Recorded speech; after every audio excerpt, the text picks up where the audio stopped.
The bottom line is you really don't give a shit about any of this. You want to do what you want to do. That's not true. Okay? It is true. You've demonstrated it's true. It's objectively true. This guy really, really likes cocaine.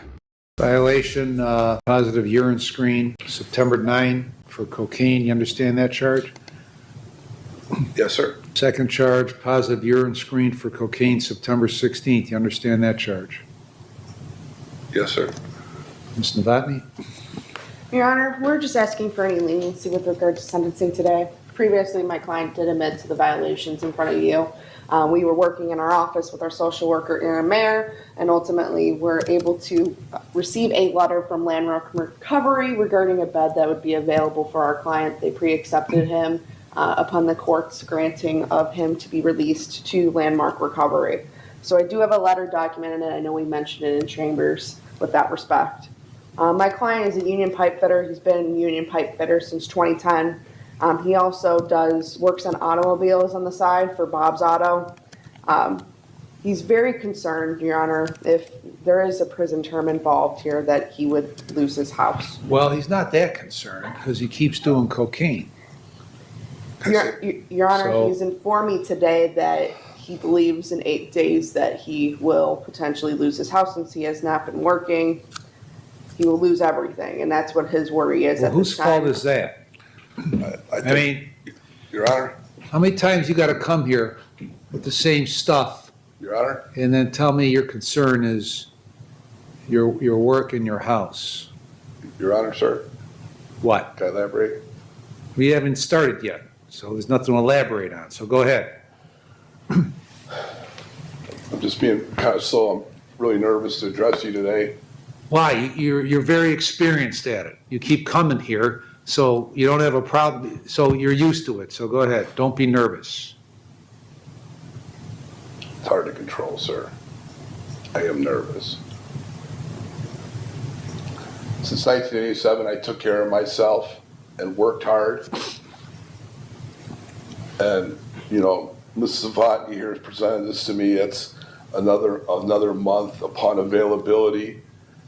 I haven't worked in 5 weeks. There will be no place to go. Whose fault is that? When I stood up, sir, I took accountability for that. And No, you didn't. You don't take account.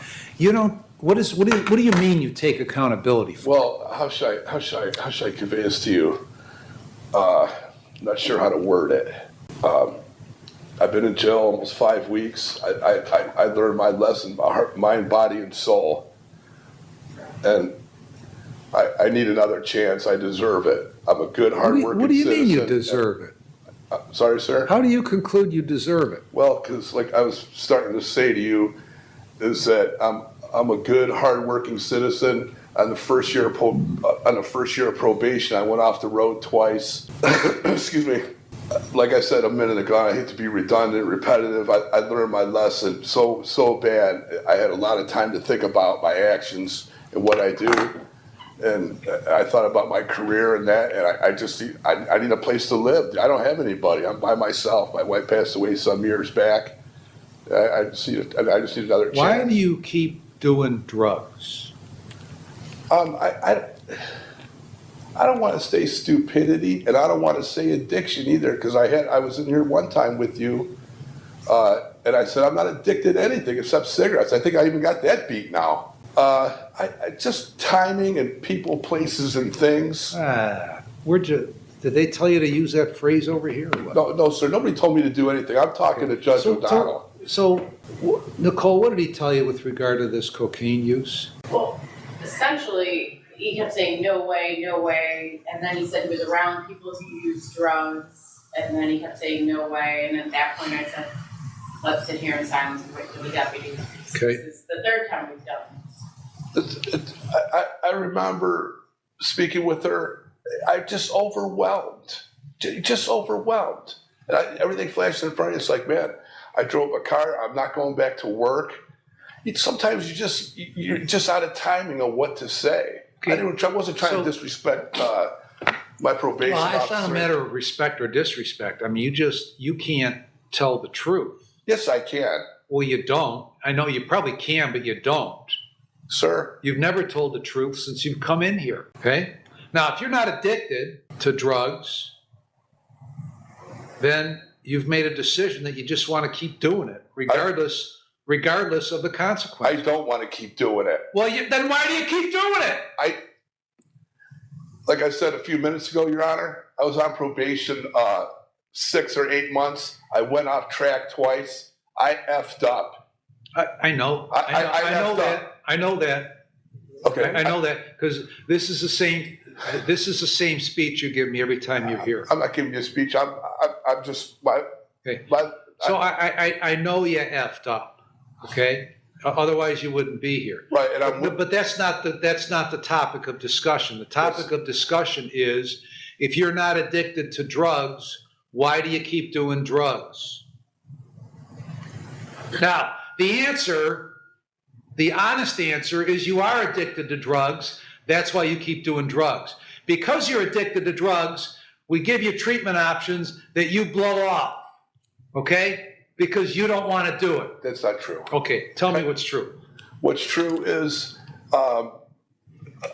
something. And listen, and I know I'm wrong. I'm wrong, sir. I'm begging.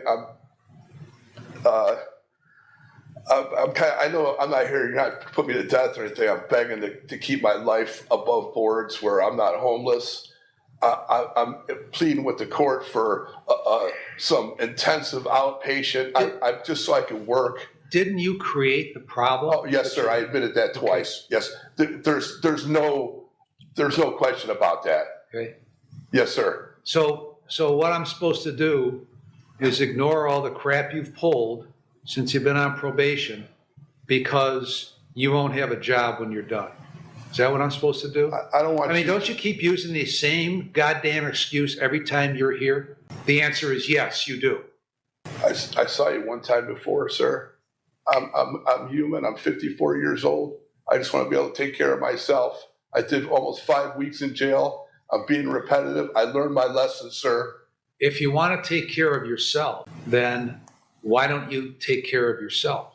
I am. No, you're not. Oh, okay. Otherwise, you wouldn't be standing here in the blue uniform. You're 100% right.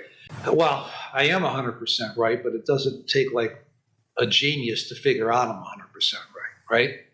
Yes, sir. I mean, it's no great revelation, right? Yes, sir. Okay. You don't. You just first of all, from the get-go here, you have insisted that you don't have a drug problem, yet you keep testing positive for drugs. So you do, whether you just won't admit it. So you're on probation. We give you the availability of treatment, and all you do is blow it off and keep using drugs. Sir, Yes. I'm not blowing off any treatment. I'm not. Then why are you here? I'm not really I'm not really sure that I understand. I'm not blowing this opportunity off for treatment. I just what's going to happen is a bed's not even available yet. Okay, so That facility is a piece of crap. Okay, so that's not even an option. wow. Okay, I didn't see that. I didn't expect that you could say that. But in the end, it doesn't really matter whether it's a great facility or a lousy facility. Okay, you're not interested in it. Okay, I'm not. and you've proven to me you're not interested in it because you keep doing drugs, even though, as you say, you're not addicted. I'm not against any services, sir. I'm not at all. But I would just like to continue to work and keep my home. I have nobody to turn to for help except James. If you wanted to work and keep your home, then why do you keep doing drugs? You're 100% right. I know I'm 100% right. I know that. Okay, you don't have to point that out. Okay, if you don't want to use drugs because you want to keep your job in your house, then you ought not to use drugs so you can keep your job in your house. It's simple, I learned my lesson. especially since you're not addicted, right? I learned my lesson, Your Honor. No, you haven't learned your lesson. If you learned your lesson, okay, this same discussion we had last time would have prevented you from coming here this time, had you learned your lesson. The bottom line is you really don't give a shit about any of this. You want to do what you want to do. That's not true. Okay? It is true. You've demonstrated it's true. It's objectively true. Give me another chance, Your Honor. Anything else you want to say? I don't believe what I needed to. Please, Your Honor, have mercy on me. Why don't you have mercy? You don't. I love myself. Otherwise, you wouldn't be here. All right, on 23-367, I'm going to terminate your community control because you're no longer amenable after I reviewed this pre-sentence report and gone back over the entire record. So you're going to serve 6 months in prison with credit for 76 days. The costs are assessed on 9/70. 6 months in prison, credit 55 days, costs. And these sentences will be concurrent to one another. Anything else, Ms. Novotny? No, Your Honor. All right, we're adjourned. Thank you all so very much for watching to the end. Please subscribe and drop a like if indeed you did enjoy. I hope so. Until the next time, I'm off to feed those cats. And if you want to see another cool episode of mine without all the mandatory stuff, then click on the episode on screen now.